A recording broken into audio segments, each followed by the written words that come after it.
இந்த பராசக்தி படம் வந்து இந்திய திணிப்புக்கு எதிரான படமாக வந்திருக்குது. அதுக்கு இப்போ வந்து சென்சார் போர்டு அனுமதி கொடுத்துருக்காங்க. ஆனால் ஜனநாயகத்தை வந்து சென்சார் போர்டு அனுமதி கொடுக்காத பிஜேபி கூட்டணி விஷயம் தெரிஞ்சனால சொல்கிறேன். பராசக்தி படத்தில் அவங்க கட்சி கொடுத்து அதை மியூட் பண்ணணும்னு சொல்லி அதுக்கப்புறம் அது ஆர்சி அதுவும் ரிவைசிங் கமிட்டி தான் போயிருக்கு. ரிவைசிங் கமிட்டி போன பிறகு தான் US 16 சர்டிஃபிகேட் கொடுத்து தான் கேள்விப்பட்டேன். ஸோ ரிவைசிங் கமிட்டி போகாமல் அது வெளியிடலை. There has been some objection. That objection has been clarified, and whatever has been told to remove and whatever has been told to mute, they have done it and they are going for certificate. கடந்த சில நாட்களாகவே தமிழக அரசு நலத்திட்ட உதவிகள் நடக்கிற நிகழ்ச்சியில் கூட சினிமா நட்சத்திரங்களை வச்சு பெரிய ஒரு பிரம்மாண்டமாக ஒரு படம் வெளியிட்டு ஒரு சினிமா வெளியிடுற மாதிரி பண்ணுறாங்க. இதை எப்படி நீங்கள் பார்க்குறீங்க? இது ஒரு யுக்தியாக தான் பயன்படுத்துகிறாங்க. அதுக்கெல்லாம் நான் கருத்து சொல்ல முடியாது. Every party has got a different way to approach the people towards elections. அவ்வளோதான்.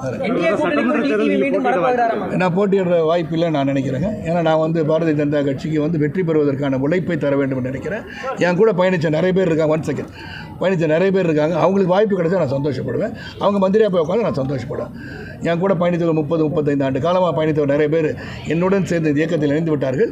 அவங்களுக்கு வாய்ப்பு கிடைச்சா நான் சந்தோஷப்படுவேன். அவர்களுக்காக மட்டுமல்ல, இந்த கூட்டணி NDA கூட்டணிக்காக எங்கள் மேலிடம் சொன்ன பிறகு அதுக்கான வேலைகள் வேறு. 100% it is politicized. That's why you are asking this question. It is being politicized. Why are you asking Jananayagam? Why are you asking about Parasakti? Why are you asking movies? When the society needs so much to be done. The utopian dream of a people has to be achieved. How are you going to do that? 10 லட்சம் கோடி கடன் தமிழக அரசில் இருக்குது. அதை பற்றி யாரும் கேளுங்க. எப்படி பண்ண போகிறோன்னு கேளுங்க.